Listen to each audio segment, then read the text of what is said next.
first episode of Andrade Basketball Camp Evolution podcast. We are very, very lucky to have a friend and a great coach. Coach Johnny Taylor is going to tell us a little bit about himself, and I could do it, but I think it comes better for him. And I know he's going to be modest, so I might chip in uh, later on the podcast. Great experience, great knowledge of the game. Thank you so much, Johnny, to being with us today. How are you? I'm doing well. Thank you for having me. I appreciate you being on. Looking forward to some good things moving on this year. I am very modest. Great coach, stop it. That's Phil Jackson. You know what I mean? I should only hope to live and breathe in the same airspace as a guy like that. So definitely appreciate you having me on. Oh, thank you. So, tell us a little bit about your path. I mean, a guy, it's like it was really fun getting to know you through Google and Wikipedia and Right. asking Right. around because I think we have a lot in common. Yeah. But I think it's better when you can hear from the source. Tell me a little about Well, Johnny Taylor as a player. well, my path started very, very unassuming. I was a late bloomer coming out of high school. I grew from like 5'9" to like 6'8" over a span of like 4 years. Went under recruited. Wow. For all intents and purposes, Johnny Taylor almost didn't exist. You know what I mean? I ended up going to like 4 schools, landed in junior college in Indian Hills, and it's the quick version. And then I went back to my hometown, played for the University of Tennessee, Chattanooga, and was fortunate enough to be drafted in the first round by the Orlando Magic in '97. So that's where it all started from. I played 3 years in the NBA. Mhm. Bounced around for a couple years after that, little free agent here, free agent there with Chicago and the Portland Trailblazers. Then after that, I just took, as LeBron would say, took my talents overseas for the next 12 years. Uh, Played in just about every country there is to imagine, from Russia to Spain to Italy to Dubai, Bahrain, Japan, Lebanon, Korea, Belgium. I think I hit all of them. I think you did. I was like, I'm not gonna forgive him if he forgets yeah, Italy because the Philippines. So even spent some time in the original NBA D League when it first started back in 2002. So I've been around, got my share. I retired in 2012 and immediately decided to go into coaching. I figured, I've already dedicated 20 years of my life to basketball. It doesn't make sense to run out here and go try to do something else with my time when this is what I'm good at. So I figured it'd be a good time to start trying to figure out a way to give back to the youth, to the younger generation of kids, some of the knowledge that that people gave me throughout my career. And that's what I did. So I went back home and finished my degree in criminal justice, Bachelor of Science. And then I started with college. I was a grad assistant at my alma mater. I was director of player development at VCU, Virginia Commonwealth. And in the middle of all that, a good friend of mine, Anthony Parker, called me up, told me they had a position for me here with the Lakeland Magic in the G League. And I immediately accept. And I've been doing that for the last 2 years.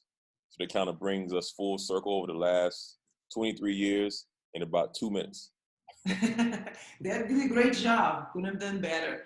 And I think what I like about your path is how you start your professional career with Orlando, and now Yeah. professional career as a player, and now you started the professional level with Orlando again. So that's pretty cool. Yeah, that's definitely a blessing. I mean, too Yeah. many people don't walk into a good situation like that because unlike a lot of other people, I didn't have to travel far. Lakeland is Mhm. about, I live in Orlando, so Lakeland is it's about a 50-minute drive for me, Mhm. which is not bad. You get up in the morning, hit the road, go to practice, spend 3-4 hours in practice, another hour in film, drive back home. I'm in my own bed by nighttime. You know what I mean? So That's definitely a awesome. good situation, and hoping that it can be a good situation like that. Hope it continues to evolve and get better. Mhm. Uh, but again, my suitcase is always packed. I'm ready to go. If somebody else calls, I'm ready to go. Yes, that comes with the job, right? We Um, did it when we were players, and yeah, you yeah, keep doing it. We're used to it, right? that's what you do. Keep a bag packed. You want me to go where? The contract is for when? It's for who? Sounds right. Hey fam, I gotta go. Suitcase, airport. I'll be there the next day. So, kind of how it Yes. works. As long as you, I think, at least to me when I played, it was as long as your family, you have the support of your family, it Yeah, makes everything kind of easier to ease absolutely. into the next adventure. So tell me if you have, of course, we're going to talk about the good and the bad Of because course. that's the life we live in, Yeah, right? And absolutely. your most memorable moment, and it can be college, pro, overseas, and one moment that was the opposite, that was like adversity and how you overcame the adversity. Let's see. Memorable moment of my playing career. Let's see. Well, I'll give you one from college and then I'll give you one from the pros. Okay. Most memorable before I got to the pros was actually playing an NCAA tournament. Um, my senior year, 97, that, yeah.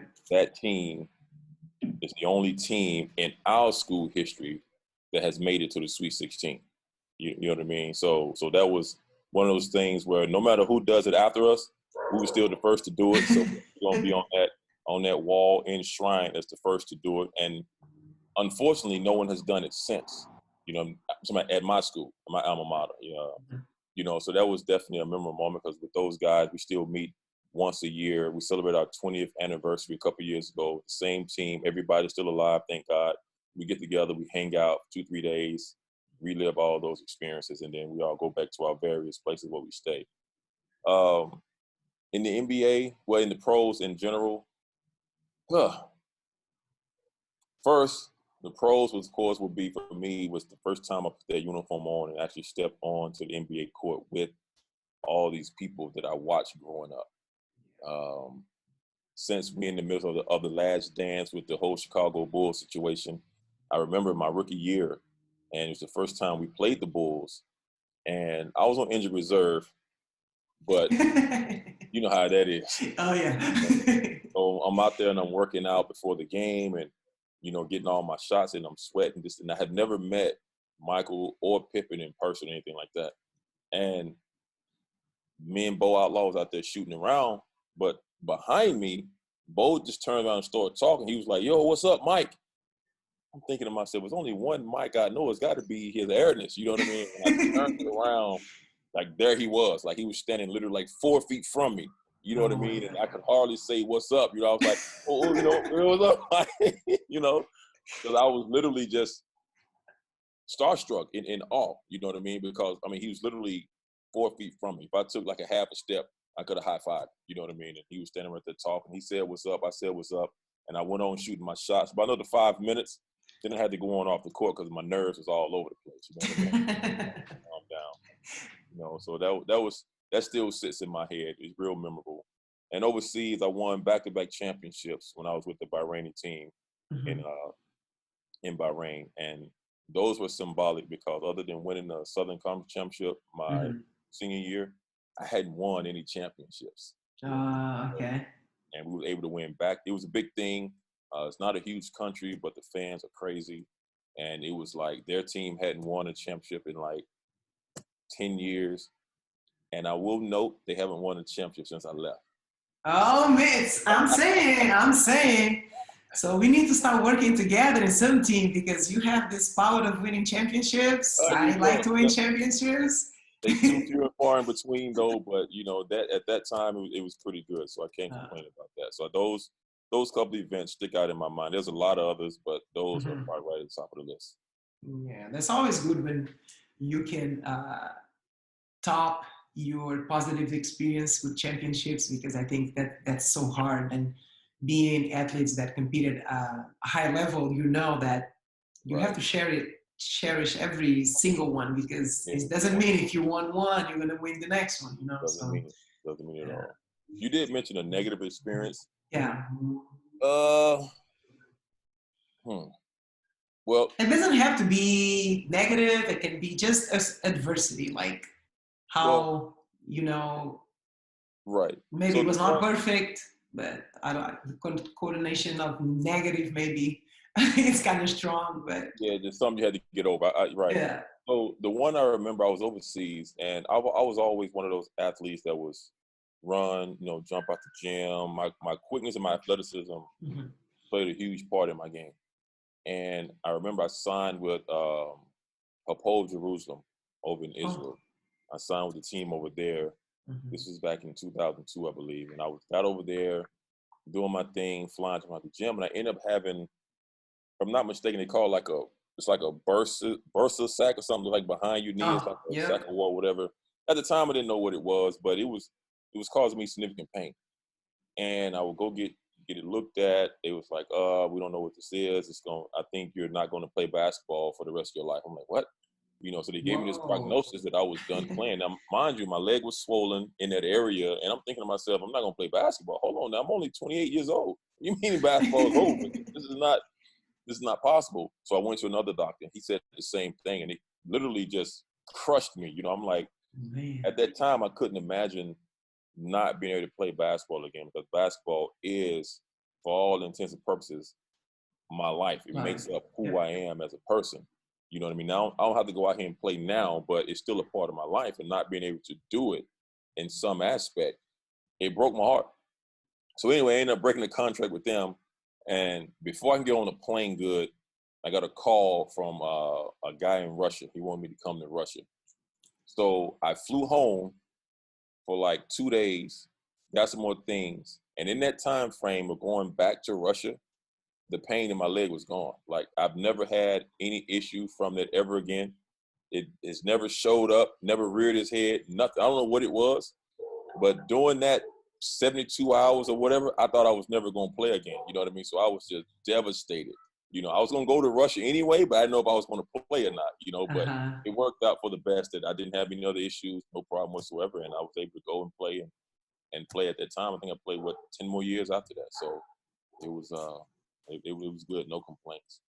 Uh, the That's last one would probably crazy. be with my how I want to say this politely. My my issue with the league, with the NBA at the Okay. time when I was coming through. I had played my ass off with the Portland Trail Blazers. I had done everything in my mind I was supposed to do. I had Mhm. made that team. And I remember Mo Cheeks. I don't know if you remember Maurice Cheeks, who played for the 76ers. Sixers, yep. He was the head coach at Portland at that time. And I remember him saying to me, he was like, man, where you playing, man, you belong in this league. This was my free agent year. After I left, after my third year, went overseas and came back. So I'm like, well, man, you the head coach, make it happen. If you don't like what I'm doing, make it happen. And he was like, yeah, we're going to do that. And I remember 3 days later in the training camp, getting ready to go play the Lakers. No Mhm. one had told me anything. I thought I was good. And right before I get on the bus to go to the airport, they called me to the office, and they ended up releasing me for some old BS reason they gave me. I was so pissed off. But at that point, 2001, I said, I was done with the league, because I didn't understand that it was a business.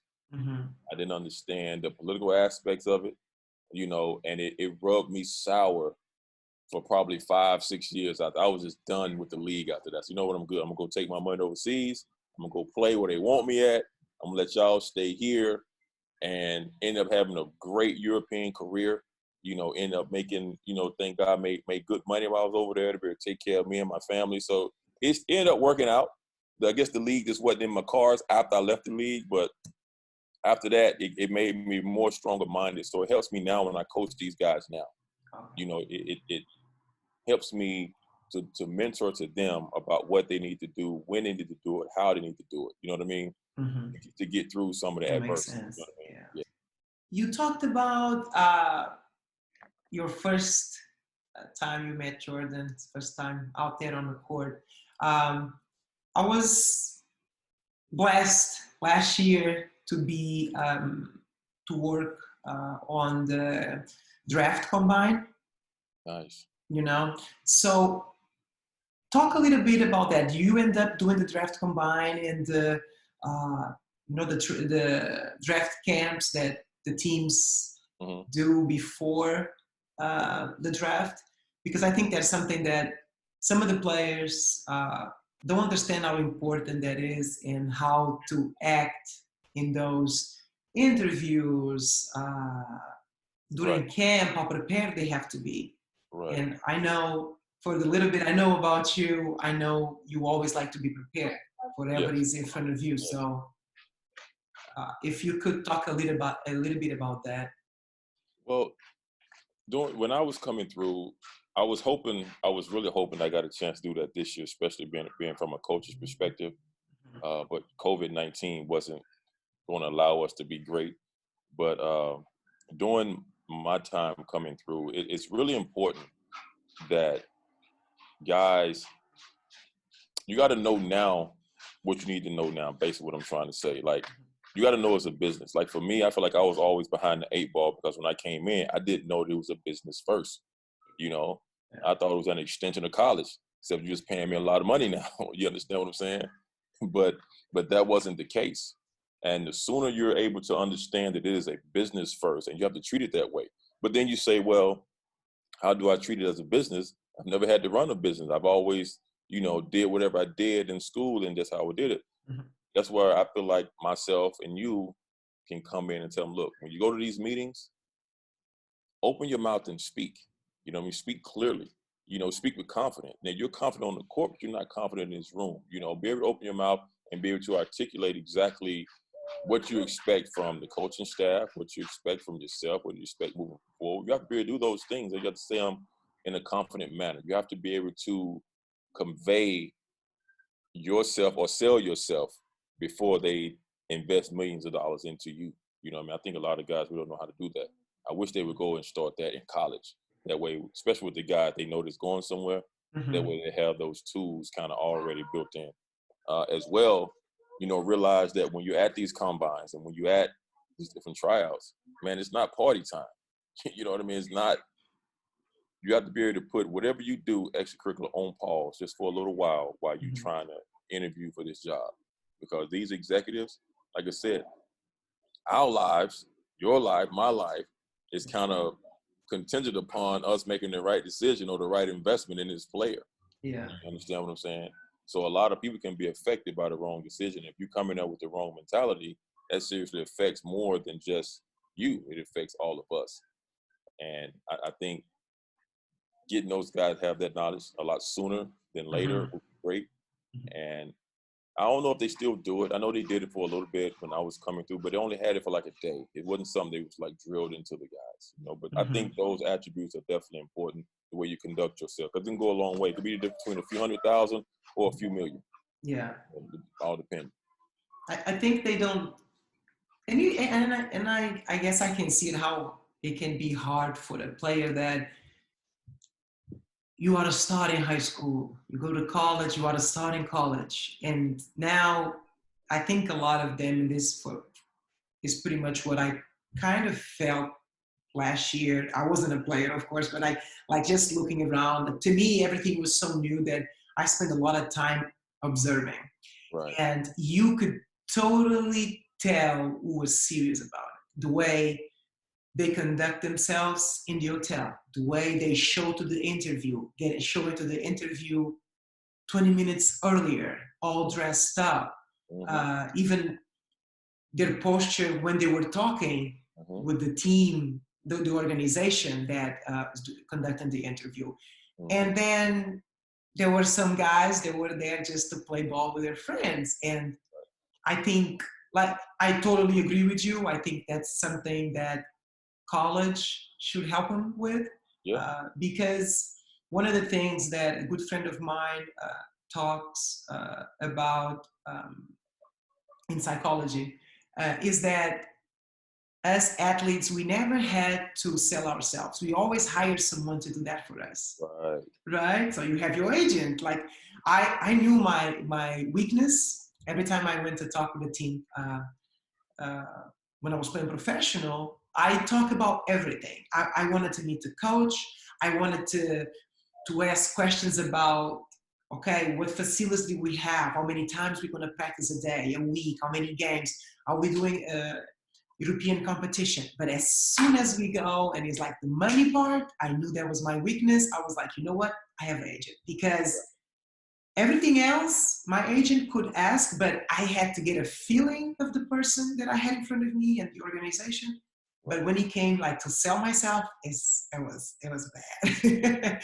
So That's weird because my thing was I hated sounding ignorant. I didn't want to be ignorant. I hated when I would yes, watch, and God knows I love him, great player, but I hated when I would watch the Allen Iversons or even like the Rasheed Wallace give interviews, because I just felt like, dude, I can't even understand you.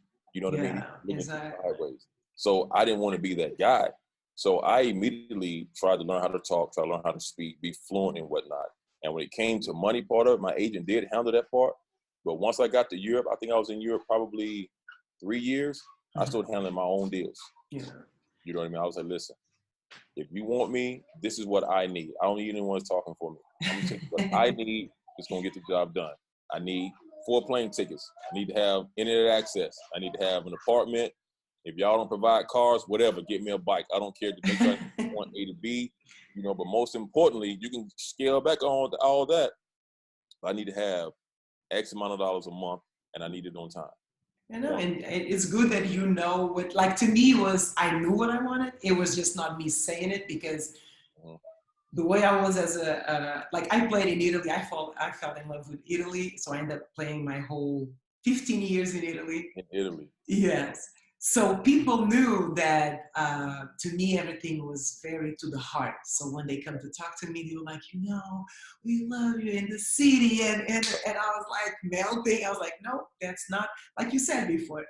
This is not college. They pay me to do what I like, but we still have to see it as a business. As a business. So, and a lot of times, I think after, like you said, after 5 years, I could have done it, Mm-hmm. that part, but I had a really good relationship with my agent, so he ended up just helping me, and that was something that I would I didn't want on my plate. So that was my decision. But like you said, a lot of players are like you, and that shows that like you are grown and you know what you want and you assertive and say, and I think a lot of that we don't see in the kids now, No. maybe because a lot of them are leaving school early, and Mm-hmm. so they don't have this time to mature. But Mm-hmm. um, like you said it well, like when you That's know how to speak and you know what you want, and that's the evolve part of right. being a player.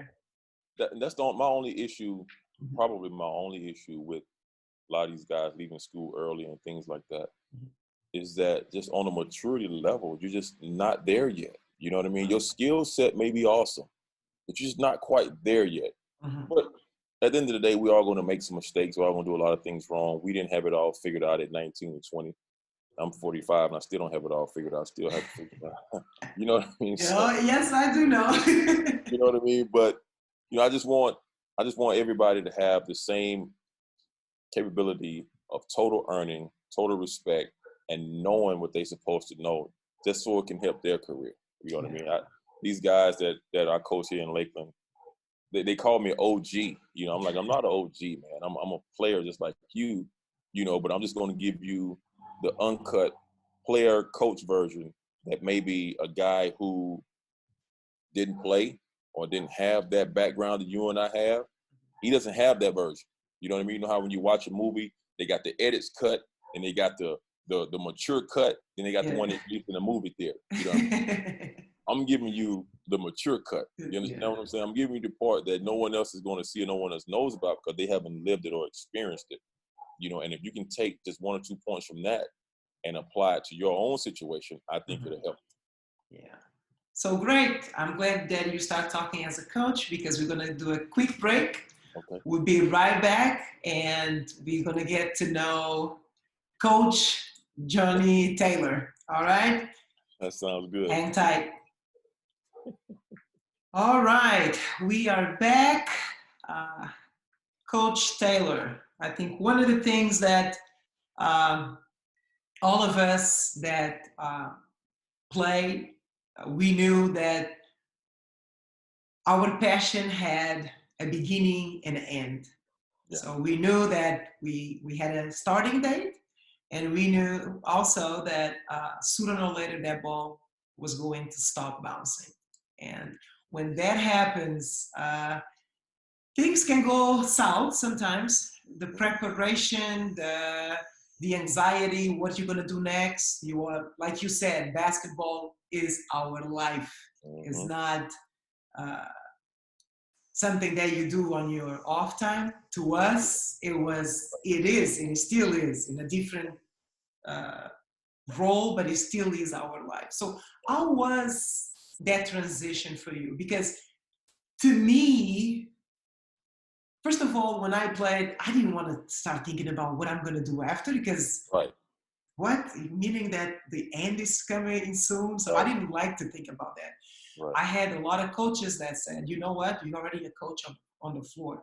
So I can totally see you being a coach after. But, you don't feel it yet. Then I was fortunate enough uh,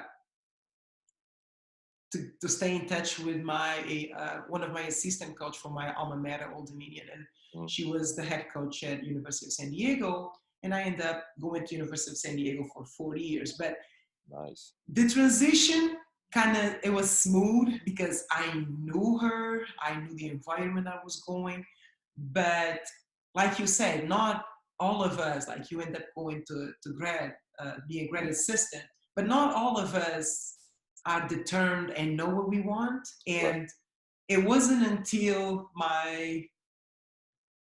actually now maybe 3 years ago, so my second year coaching at USD, that it came to my attention that there were pathways that could help players, former players, NBA, WNBA,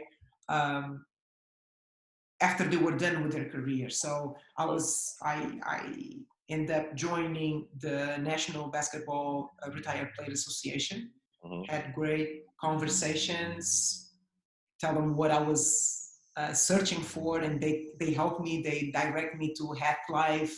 And last year, I ended up doing the ACP program, that is an assistant coach program for the NBA.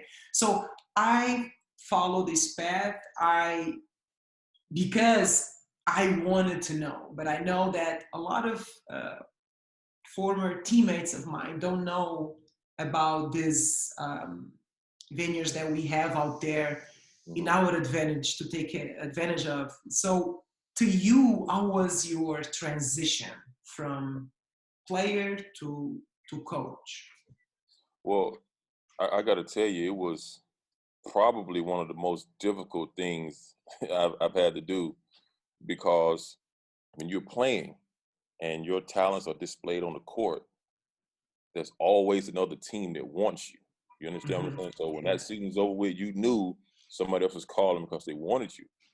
But as you said, and it gave me chills when you said it, when the ball stopped bouncing, there was no one trying to get Johnny Taylor's services. You understand what I'm saying? Yeah. So it was difficult. So I went through that period. I was blessed and fortunate to be a grad assistant, because I was going back to finish my degree anyway. So I hooked up with Will Wade, who it was his first head coaching job. He was reaching out to everybody. So that worked. But the year after that, I was at home jobless. You understand what I'm saying? After I finished, I was at home jobless for a year and a half, and then he had an opening at VCU, Will Wade, and he called me back to VCU. So I did a year up there. Then after that, he left. He went to LSU, so I'm at home again for another year and a half jobless. You see what I'm saying? Yeah. Now, mind you, while I'm at home, I'm reaching out to everybody I thought I knew, everybody I thought that was, Team Johnny, and I quickly found out that on the coaching side, it's just as much. We got a bird out here that's want to join the Zoom meeting. On the coaching side, it's just as much as a tight-knit fraternity as it is on the player side. You see what I'm saying? Yeah. And I was that guy that was sitting right in the middle.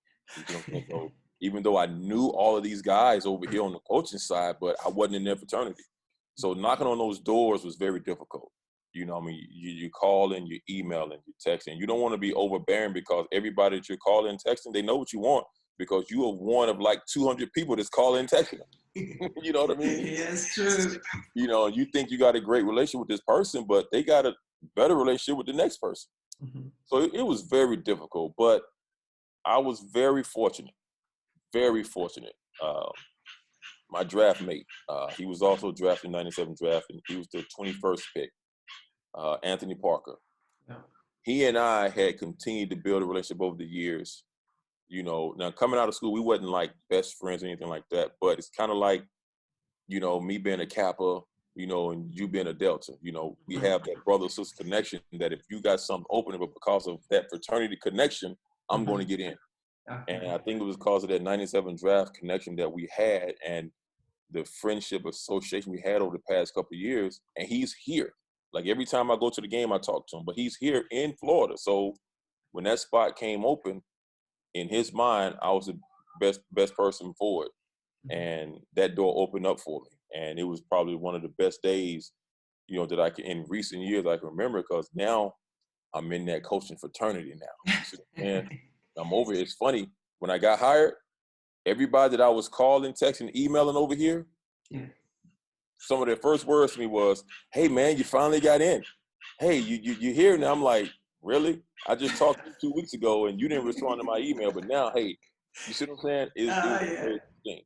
So now that my foot is in the door, so now it's a lot easier. My transition is easy now. You know, it's, when you talk to people now, kind of like with anything. You remember back when you was a kid and you had a girlfriend or boyfriend, whatever, and when you was with somebody that's always wanted you, but when you broke up, nobody wants you. You know, it's kind of the same thing. You know, when you don't have a job, don't nobody want you. You know, when you got a job, you good with everybody. You can talk. Everybody wants you. You back in that same group of friends, important all over again. So it was tough in the beginning, but the last 2 years have been great. And like you said, like I think you made a great analogy before when you said, you know, when you play basketball, your game speaks for you, right? So you know that someone already gonna want you the next year. But on the coaching side, if you're not coaching, it's like you're not being exposed. Exactly. So now that you have your foot in the door, now again your work gonna speak for you, and things started happening. So absolutely, I totally relate. It's not easy. It's not easy because we are the few blessed ones that were able to put the foot in the door. But that is, you know, you can never get too comfortable because, like you said, there is 200 and some people that want your exact job. So, absolutely. But I like the challenge because that makes us grow. You know, it's like you have to be on top of your game and develop your craft because otherwise, you know that people are gonna come for you. It does. It does. Yeah. So another, you like before you mentioned the Last Dance. I think it's almost impossible in our days not to talk about the Last Dance. I have learned, I mean, so much from things that we didn't know by Michael Jordan, about his team, about what goes behind and the business side. Like when I was younger and watched Michael Jordan, it was the magic he did on the court, it was the shoe, and now it's like so much behind it. Yeah. But one of the things that is touching me, and I hope is touching our players the same way, is willing to win and how he made everybody else better because how competitive it was. And one of the episodes, I think episode number 5, that they of course talk about his relationship with Kobe, and you know, the question that everybody asks, okay, you in your prime, you're Michael Jordan in your prime, one-on-one, we will win. And Kobe being the player he was, and there's no doubt that he was great. There's no doubt. But at the same time, the respect that he still had for Michael Jordan, and what was the quote he said, what you get from me, I got it from him. Yeah. You know, like I'm saying that and I'm getting goosebumps right now because that is powerful. How someone so big like Kobe is humble enough to talk about one of his teammates, no, but one of his role models, Yeah.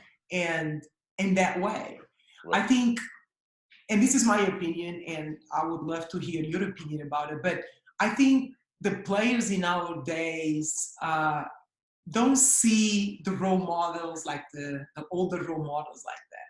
What they want to do is, oh, that is almost like diminishing the older role models because they want to be the top. And sometimes you don't have to do that because you can learn, you can steal. And that's what Kobe keeps saying is like, you know, I study the game, I watch film. So he was so committed that he dedicated so much of his time to become great, but learning from great players. Absolutely. You know? So I totally agree. I take away, you know, in order to lead, you have to be able to follow. You understand what I'm saying in the beginning, and paying that homage to Jordan is huge. And like you said, a lot of these kids nowadays, but that's the key. A lot of them are kids. You think about the NBA now, as opposed to the NBA when Kobe came in. Like he said it best. There were a lot of old heads in the league. I had a lot of old heads, which is probably why they call me OG now. I had a lot of older guys that was 30, 34, 35 that had already been in the league 10, 12 years that was passing down how this torch is supposed to be carried, you know. And now you got guys who've been in the league 5 years, and now they teaching another guy who's been in the league 2 years, and they're the same age. You understand what I'm saying? So it's a little bit different. And to your point, I think everybody wants to be the top dog, and they've forgotten that you're here because somebody else paved the way for you. yeah. You know, and Kobe understands that. You know, he understands that, hey, listen, y'all can compare all you want, but understand this. Everything y'all saw from me was because I patterned myself after him. You understand what I'm saying? And that's what they don't understand. And it was a powerful moment, you know, because I'm used to Kobe saying something a little bit edgy, you know what I mean? But when he said that, that was like, yo, Kobe, I feel you. That makes perfect sense. Yeah. You know, part of one of the takeaways, one of those episodes, I forget which one it was, they was talking about Dennis Rodman. I played against, I got a poster in my house where I dunked on Scottie Pippen, you know what I mean? So it's like a highlight. I should have mentioned that, you know, but Dennis Oh, Rodman. by the way, I want that picture. I want that picture. For sure. I was with the Nuggets and he was with the Houston Rockets. But I played against a couple of those guys, and you said there's a lot you didn't know. I didn't know that I knew Dennis Rodman was a great player, but I didn't know he was a student of the game. I was surprised with that. I didn't know that. Because rebounding, you know, career rebounding wise, I average like 7, 8 rebounds a game. You know what I mean? So you got to know how the ball come off the rim and ricochet here or there. But I didn't know he went and watched film on not only his matchups, but everybody he played against. And he watched film on based on how Michael shot the ball, what the percentage of his shots was going to miss from, as opposed to what Scottie percent his. You see what I'm saying? Like that was really detailed. That blew my mouth. Like, okay, Dennis, whole new respect for him, because I didn't know he studied it like that. That it takes. I ain't gonna say it takes genius, but it takes, you know, a special individual to take your craft that serious all the way down to. I know where Steve Kerr gonna miss from. I know what Scottie Pippen. Not what they gonna miss from, but how they miss, whether the ball's normally carrying. You know, I was like, wow, blew me away. No, and that's a great point. That's like one of the things that I was about to text my head coach, Coach Panone, because he's very commit to let the guys know that, you know what, especially in our league, you know, you're not gonna score your way out of this league. Right. That's not like, if you get a call up, and this is going to lead us to my next question.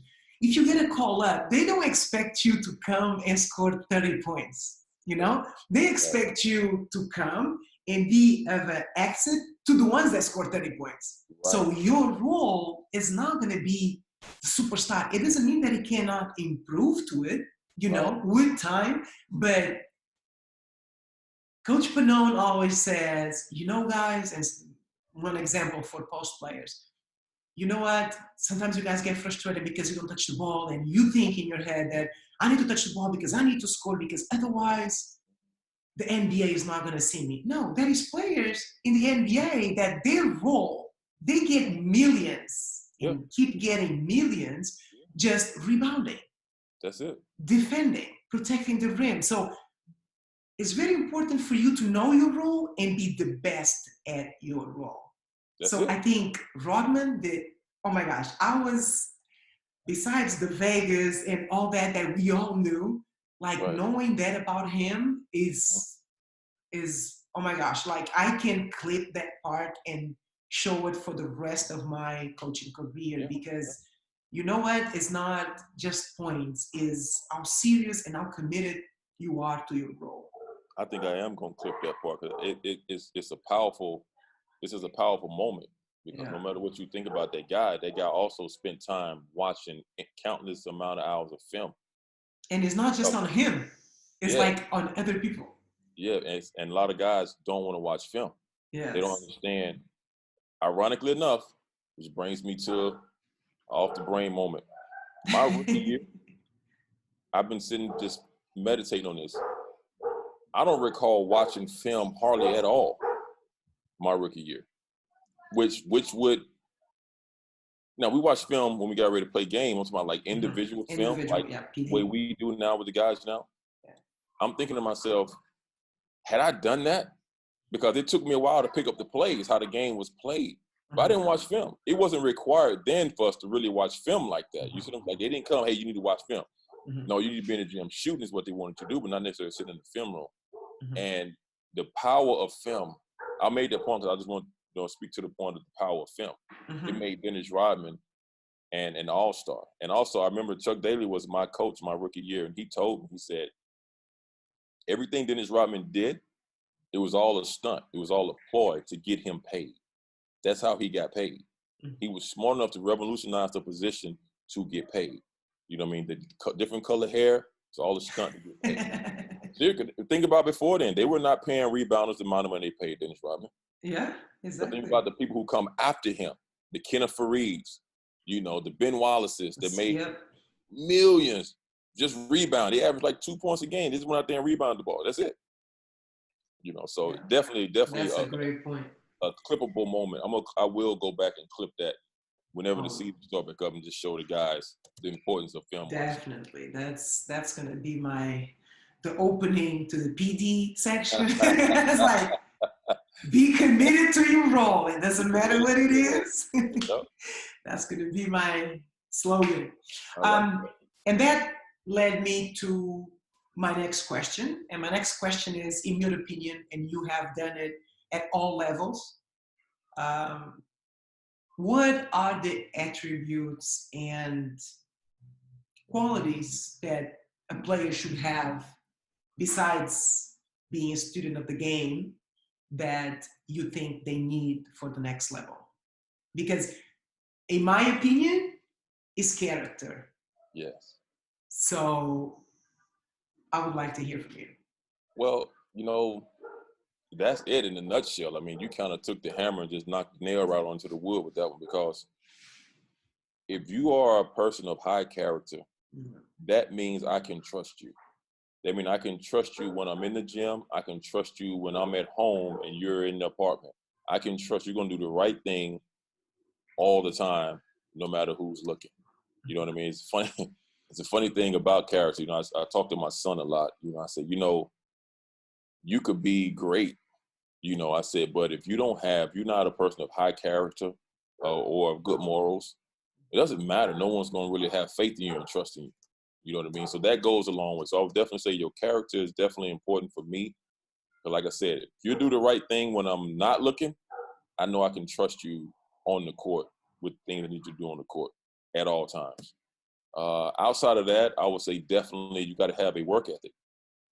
You got to have a strong work ethic because you don't get, I'm not going to say anybody can get into the G League, but you don't get an opportunity. The door doesn't swing open for you if you're not working hard. Because when you're working hard, I think you made a point earlier about guys playing their role, being committed to their role. If you're working hard, we see you. You know what I mean? I see you. management sees you and they talk. They talk like a bunch of gossiping people. It goes around, hey, you know what, this kid is really working his butt off, and you're being productive on the court. Those things go a long way. Quick example. We had a kid this year who was getting ready to play, I don't know, one of the many cities we was in. I forget where we were. I want to say we was in Fort Wayne or somewhere. We had practice. And all the guys, he's a rookie too. The guys are in there stretching, getting ready and whatnot. He sit on the floor in that old hamstring stretch we did years ago with his phone. Everybody else is like stretching and getting ready. Now, mind you, it was very innocent. We hadn't got started yet. The real stretching hadn't even taken place yet. And I remember walking over to him, and my assistant GM heard me because I was trying to be discreet, but my voice kind of carried sometimes. I said, bro, what the hell you doing? He said, what? He said, I'm just getting around. I said, yeah. I said, why don't you look around? You see anybody else with their phone out? You know what I mean? Do you see anybody doing what you doing? He was like, no. I said, and how many games have you played? He was like, he had played about 5 games, but he didn't play many minutes. I said, exactly. Put your damn phone up. You understand what I'm saying? Like, that stuff goes a long way. You know what I mean? Because people are always watching. So if you're working hard, they're going to see you working hard. If you're not doing what you're supposed to, they're going to see you not doing what you're supposed to do as well. So you got to have a work ethic. You got to have high character. Like I said, good morals. And this is just not skill related, but just got to be a good person. Exactly. At the end of the day. Like we look for a lot of guys. You asked me earlier the last time we spoke about what's the key to our success. And I mean, I'm humbled to think we have success, but I'm humbled in that. But the one thing we truly look for is guys that are not going to disrupt what we got going on. You know what I mean? And because we know we're going to have 2 or 3 guys who are going to play the bulk of the minutes. So the people we bring in, we extensively interview them or ask around about them to let them know, hey, are they going to be okay playing 8 minutes? You know what I mean? Are they going to be okay playing 4 minutes or not playing at all? Are they going to disrupt my bench? Are they going to disrupt my locker room or whatever the case may be? And we've been fortunate to have guys that were okay. What's your quote? At being committed to their role. They were good with that. That's huge. You better trademark that. I'm gonna put an F. I'm gonna make a shirt and send it to you. That's gonna be ABC quote. Be committed to your role. Be committed to your role. So definitely. So those are probably the top 3 things I think that a player should embody. You know what I mean? To help promote their career, help their team, help themselves, their coaching staff, things like that. I think you made a great point, and another thing that the coaching staff tried to pass on to our team. I thought our team this year was very young. So situations like your situations, the phone and being too chill at times, I think we saw that a lot. And as coaches and educators, we try to address it. And Coach Panon, numerous times, keep telling them, look, you never know who's out there watching it. You might think someone is just sitting over there. It might be someone that works at that arena, but no, it might be a GM, it might be a scout. Like, all these people come early to see who's out there shooting. When you're shooting, what are you doing? You're just throwing shots up and try to look like, I don't know, Steph Curry when you are a post. Like, they're not going to get you because you shoot like Steph Curry. If you are a post, they're going to get you for the qualities you have as a post or your goal, or, and I think they don't see the big picture. They don't. And that's why I wanted to ask you that question, because us as staff last year, we keep banging on that, but it's like kids. The cat gets in here, gets out of here even faster. Yeah. So I'm glad that it goes around everywhere, like every team, every organization, US or overseas. That's something that I had a coach that told me, that's one thing that you can never change is your first impression. Sure, you can't. Like, I might not know that's my first impression on you. Then I can work my butt off to change that impression, but it's not going to be the first impression anymore. Right. So now it's really hard for me to work to take away that first impression. So, like you said, you have to know that people are watching and Yeah, they there for you, you yeah. know. They So there, they there for you. that was Yeah. a great point. And uh, in our previous conversation, talking about your team, and I mentioned that, and I'll say it again. I think your team was very balanced, and people accepted their roles, Mhm. and you guys always played hard. I mean, that's something that, as a player, that was not even an aspect of the game that my coach had to coach me, Right. because it came natural. Like, Yeah. I always play hard. If there's one thing that I wanted people to talk about, it was how hard Maddie played. Right. She might not score, she might not Right. do this or that, but playing hard, she Play tries hard. hard.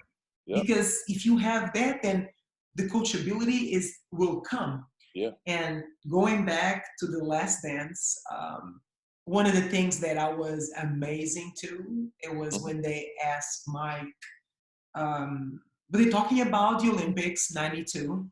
Mhm. What was like the most memorable uh, moment in the Olympics, you know? Right. And of course, winning the gold, but that was not the first thing he said. Right. Him and Charles Barkley said the intensity we had in practice. I Yeah. mean, they seized that moment. Like, they were going against each other, and they didn't know if that opportunity would present themselves again. Right. So they, every practice, every time they played, they were talking trash, they were going at it. And then when it was over, friends again. And I think that's hard to come around in our days. It is. It is. First of all, everybody is too friendly. First of all, everybody's just too friendly. You know, I don't know if you know J.R. Holden or not. He's a scout now for he was a scout for the Sixers. Good Mhm. friend of mine. Played for CSKA Moscow for many years, passport, everything. But when I was in Russia, I had to play against him. And just think about the difference of the generations. Everybody before the game now is like hugs and laughs and high five. Hey man, let's go get lunch after. No, no, no, no, no, no. I didn't talk to them before the game. Like, I turned my back to them because right now, in between these lines, you are my arch enemy. I have no love for you right now. I mean, if I get a chance to take you and ride you into this backstop, I'm gonna do it. Now after the game, I'll come to the hospital and check on you. But right now, you're my enemy. You know, but a lot of these guys, they just don't have that. And that's going to be another clippable moment too about that scene there. Mhm. That's when he said that. I didn't write it down, but I was thinking. I said, you know what? I need to show the guys. I need to show my son and that, because people slack off and they think practice is time to come and just chill. And everybody, going back to the working hard thing, and you know it because we came through about the same time. Every time they get a little ache or a little pain, they think is a meaning. Okay, you know what? I can chill today. I don't Yeah. have to do. No, no, no, no, no, no, no, no. Let's go out here. Give me everything you have, because when the game is on the line and you got a little nick, or you take this finger like this, all broke, still broke out the ear. You got a little something like that. Are you gonna shut it down on me? Are you gonna shut it down on me, or am I gonna be able to count on you, depend on you? You understand Yeah. what I'm saying? So Exactly. I need people who are gonna work hard all the time, in practice and in the games. And a lot of times we try to voice that to the guys. Mhm. We might have a few threats here and there too to make sure they play hard, or maybe a few incentives, to play hard. Whatever you got to do to kind of like manipulate, the minds to get them to go out there and play hard. It's kind of what you use. That's probably I think most coaches nowadays are just Houdinis. They're just straight, not Houdinis, but Buddha masters. They just Mhm. straight go out there with some Jedi mind trick. If they buy into it, they play hard. If they don't, it's going to be upside down. No, but that's definitely, I think, and like, the game is changing, the generation is changing, and I think now, for whoever is a competitor is Mm-hmm. going to make the like next level, because you Right, don't see that at that level, at that, like, right, I think if you ask that question to any of the guys that go and represent the national team right now, what they would say, the memorable moment, it would be, oh, it was the game who's gonna say it's practice? Like, who likes to practice? So Right. I was touched by that That was a big. lot. Because they could And have went over there and chilled. They was in totally. Barcelona, a bunch of millionaires. They could have went over and been like, we're going to beat these guys. They were like, no, we about to get at it right now. No, and you know, if I can win by 30, why am I going to win by 20? And that's the mentality. Like, Right. you Right. know, it's to me, growing up to me is if I don't do my best, and it doesn't matter what I have in front of me, but if I don't do my best, it's disrespectful to the person I have in front of me. It's disrespectful for the game I'm playing. You know, so, you know, if I'm on the other side, yes, a team is blowing me up by 20, and I'm like, you know what? That's going to be a learning experience because you are respecting me. You are showing what I need to work on. Absolutely. And so now I think that changed a little bit. So I like that episode. And the last, and I promise this is the last quote from The Last Dance. It kind of made me laugh. And we have different perspectives on this because you are American, I'm from overseas. Right. Uh-oh. So I'm from overseas, but I kind of I'm not pure from overseas because I did college. So when I went to the league, a lot of them didn't see me as a foreigner player. But the little drama with Michael Jordan and Scottie Pippen towards Kukoc, that poor thing did not know all the drama going around, and the idea of he's from overseas, he cannot play in the league. What are your thoughts on that? Because you are on the other end when you go to Europe, but you are on the positive hand because you are an American, so that's a lot of responsibility on you to carry the team. And so talk a little bit about that. I'm curious. Well, it's funny, I was thinking about that. The first part of that is that I wanted to convey that to my son as well because he's 16, so he's up and coming. He wants to hoop. He's 6'3.5", 195, athletic. He wants to hoop, but his junior year, he allowed guys that were not as good as him take minutes that he should have had. So that clip about how they reacted to Scottie Pippen, because remember they said Jerry Krause is making this big thing. He's going to be the future of the Chicago Bulls. Yes. Like, hold on, wait a minute. I'm not going to let anybody, especially somebody who don't live here, come be the future of nothing. You got to go through me first. Now, I took that part of it as like, okay, I like that mentality because, now it had nothing to do with Tony. It was more about Jerry. But I like that approach, that attitude that they took, because I want him to have that same attitude. Like, I don't care if you're a freshman, sophomore, junior, senior, you're not playing over me. I'm going to work so hard. I'm going to do everything I'm supposed to do. I'm going to make it difficult for you to get any time on this court as long as I'm on the court. You understand what I'm saying? That's the kind of way I manipulated that situation. Now, transversely to that, my own situation, when I did go to Europe, I did. Well, my first year was in Italy. I was in Milan for a year, so I love Milan, but I hated them too. I hated the way they played.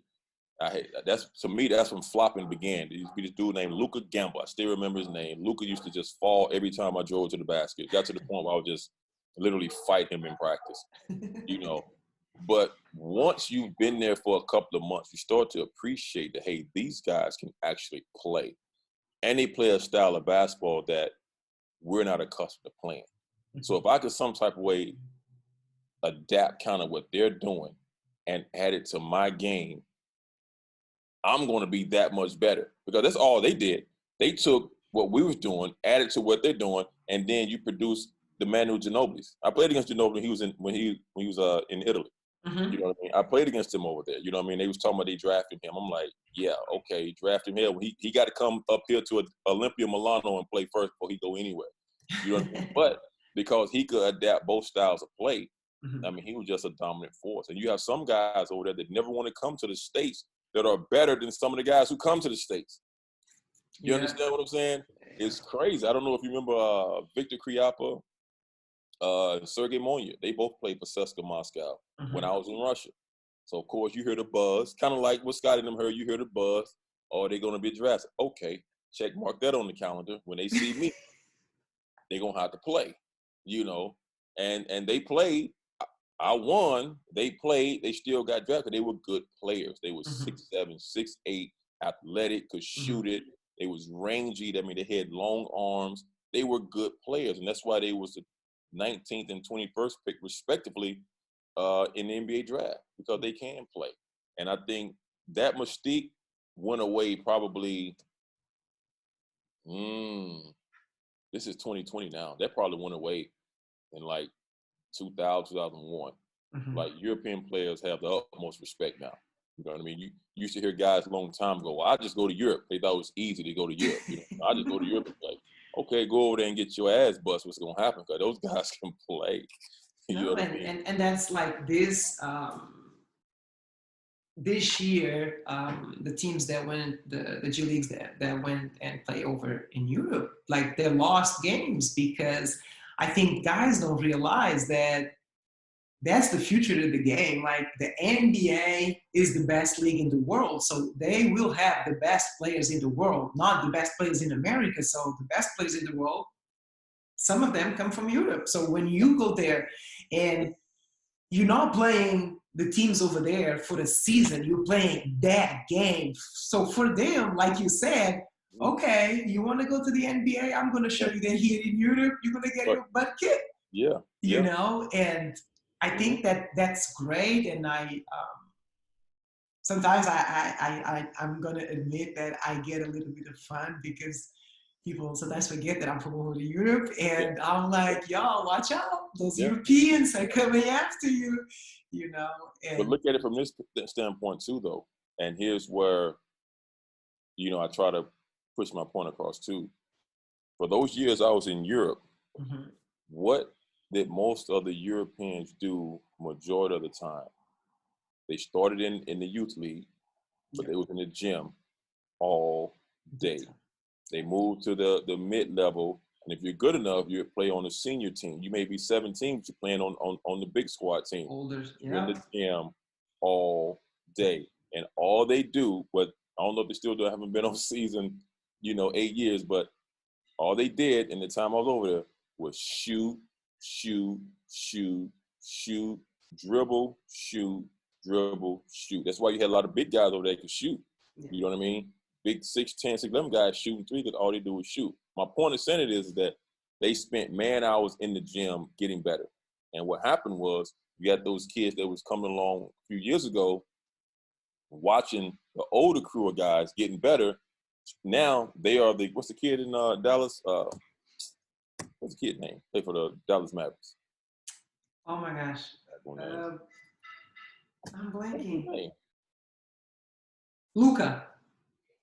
His name is Luka. Luka. Yeah, his name is Luka. So now you got Luka. I mean, Luka he's an amazing talent. You see what I'm saying? But he's been in the gym. He's 20 years old. He's been in the gym since he was 10. I'm talking about putting 5, 6, 7, 8 hours in the gym since he was 10.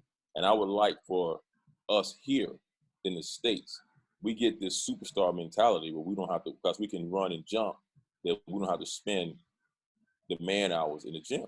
Yeah. You know what I mean? And I like to tell anybody, give me somebody who works hard, because hard works beat talent, because talent don't work hard. Any day. Give me that. And I'll go win championship after championship, because we're going to outwork you. And that's what I try to, again, convey that to my son. We're going to work out here in about 45 minutes. Listen, just because you can run and jump don't mean anything. You got to outwork your competitors. You got to go and seize the moment, like you said earlier, and you got to take what you want on the basketball court.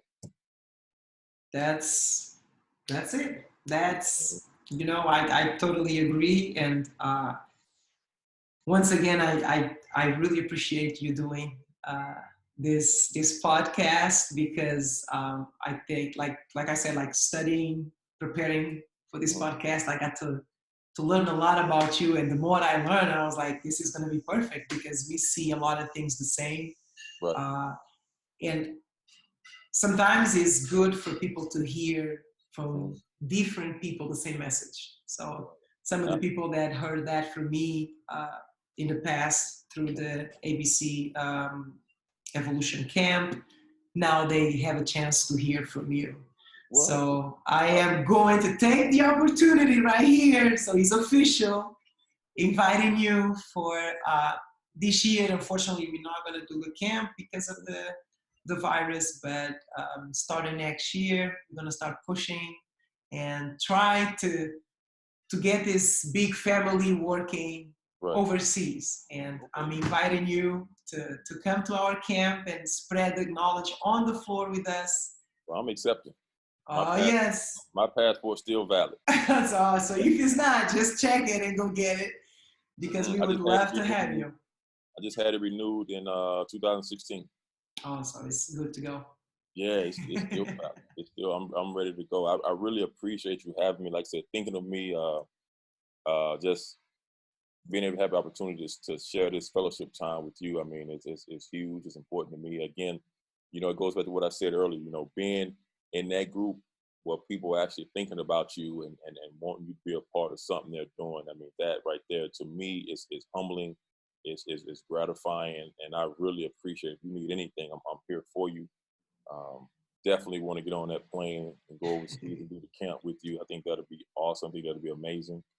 And continue to try to build this network of young coaches like you and myself, because we are the next generation, and keep spreading the word so that these guys can continue to get better and learn something, especially from what we've had to go through, and then now what we've learned and what we can show them actually through film, through our life experiences, to help them get to where they want to get to. Because what I like to tell them, it may be a little arrogant on this shit. I've already been to the show. You know what I mean? It's time for you to get there. You know what I mean? I did what I was supposed to get where I needed to be, and it translated into a 15-year career.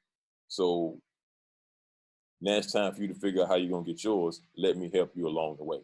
You know? And that's it. And then that's why I had that question about them recognizing who was before them, you know? So no one's going to reinvent basketball. No. You know? So it's stealing what you can to become better. You know? So if they can use us, that's smart. If they're gonna knock their heads on the wall and learn at their own terms, well, so be it. But like you said, and that's the reason why I wanted to create this platform. It's not just for players, it's not just for coaches, it's for everyone. So later on, I am sure that I'm going to call you again. And maybe we just talk about X's and O's and differences between here and Europe, but just to keep this channel open to whoever wants to be part of it. And I think that's the beauty of our sport. Absolutely. Use me. I am here for you. Trust me. With COVID-19, I'm going nowhere anyway, but right here in the backyard on the patio is about as far as I'm going. Yeah, guys, he's in Florida, so how bad can that be, right? And I'm going to finish on that note. I'm sorry. I am sorry. Johnny, once again, thank you so much for helping out and share your knowledge, and talk to you soon. Thank you, sweetie. Bye-bye. Bye-bye.